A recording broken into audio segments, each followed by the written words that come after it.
Bonjour, je vais vous donner quelques conseils dans cette vidéo pour faire le module programmer vos objets connectés dans de bonnes conditions dans Tactileo.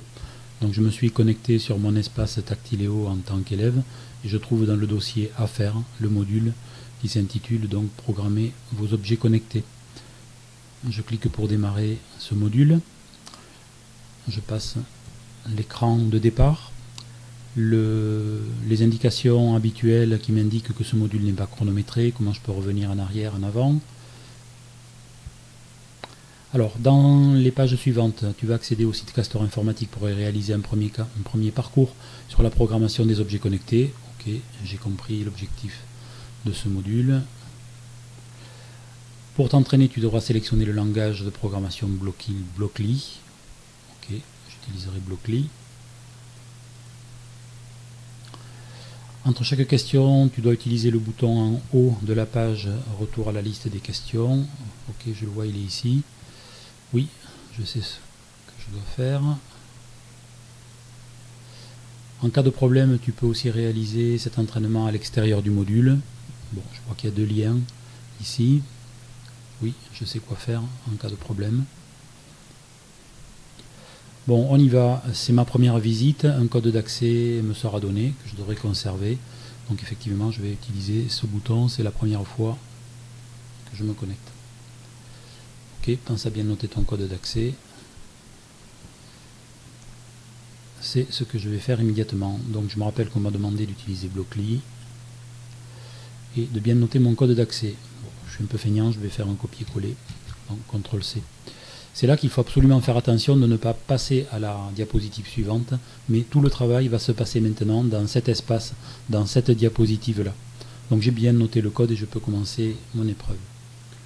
Voilà, donc je retrouve ici en haut mon score. Je retrouve un bouton plein écran mais qui ne fonctionnera pas dans Tactileo, qui est inactif, puisque je suis bloqué dans mon module Tactileo. Par contre, je retrouve ici les différents exercices que je peux faire. Le premier exercice est une introduction, qui va me donner un certain nombre de renseignements. Je vous conseille de le lire attentivement. Ça me donne des informations sur la présentation du parcours, sur la simulation d'un objet connecté, sur interagir avec le simulateur, expérimenter et valider le programme, et enfin aide et menu. J'insiste en particulier sur aide et menu, qui vous permettra de copier-coller des programmes pour passer d'un niveau à l'autre. Ça vous évitera d'avoir à les refaire en entier. Voilà. Donc surtout ne pas passer à la question suivante, mais bien revenir ici à la liste pour rester toujours dedans. J'ai déjà gagné 40 points, ce qui est pas mal, rien qu'en lisant attentivement l'introduction. Je vais faire avec vous le premier petit exercice. On va choisir le niveau 1, le premier niveau qui me ramènera 20 points. Voilà. Donc je l'ai ici, pour votre premier objet connecté, activez le buzzer pour jouer à un son. Donc là c'est pas très compliqué, activer le buzzer, je vais le placer ici sous programme et je peux le tester. Oui, apparemment ça marche bien, donc je vais valider cet exercice-là en cliquant sur valider. Ok, je vois que mon module est validé. On me demande de passer à la suite automatiquement. Donc je peux ensuite passer au deuxième, etc., ou au troisième.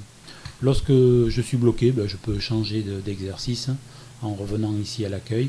Et je peux très bien passer à l'exercice numéro 2, 3, 4.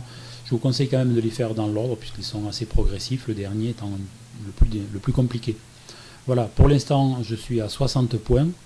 Donc si j'estime que pour aujourd'hui, j'ai assez travaillé, je reprendrai mon travail plus tard. Je vais utiliser malgré tout la fonction quitter le concours ici. Voilà, je retrouve mon code d'accès qui est ici. Et je retrouve mon score.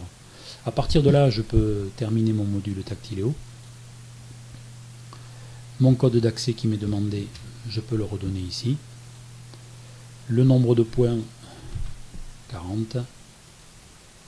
Et pour l'instant, mon score est inférieur à 200. Donc c'est ce que je vais cocher ici. Voilà, donc c'est pas grave, il faut que je poursuive mon entraînement, c'est certain. Là, j'ai pas consacré pour l'instant beaucoup de temps. Je ne suis qu'à 4 sur 20 et pour l'instant, ce module est considéré comme échoué. Donc je peux très bien le recommencer. Cette fois-ci, je vais aller un tout petit peu plus vite puisque j'ai déjà fait une première fois. Donc Blockly, je suis au courant. Oui, rester dans la même fenêtre, j'ai bien compris. Oui, en cas de problème, je sais quoi faire. Et cette fois-ci, donc c'est pas la première fois que je visite, j'ai déjà un code. Donc je vais rentrer par cette porte-là. Et effectivement, je retrouve mon code que je peux renoter ici pour continuer. Je vois que le système a gardé en mémoire l'avancée à laquelle j'en étais, donc je peux continuer tranquillement de progresser pour faire mon deuxième exercice. Allez, celui-ci aussi, je vous le donne, c'est cadeau. Donc pour la version 2, on me demande d'écrire un programme qui joue la note à la fréquence 440 Hz pendant 1 seconde. Donc mon programme, jouer la fréquence 440 Hz, 440, pendant 1 seconde, donc 1000 millisecondes, et j'oublie pas d'éteindre le buzzer à la fin. Je fais un petit test. Ok, je peux le valider. Très bien. Voilà, mon module est validé. Je peux retourner à l'écran d'accueil. Je suis passé à 70 points. Si je ne souhaite pas aller plus loin pour aujourd'hui, je peux quitter le parcours, renoter encore une fois mon code, mais qui est toujours le même, et noter mon score qui maintenant est de 70. Donc je redonne toujours mon code d'accès, et maintenant je peux indiquer que mon score est de 70. Malheureusement, il est toujours inférieur à 200. Donc je pense que bien évidemment, je n'aurai pas encore validé le module. Je n'ai pas encore assez progressé, je devrais le recommencer plusieurs fois à mon rythme pour arriver jusqu'à la validation. Voilà, cette vidéo est maintenant terminée. À vous de jouer.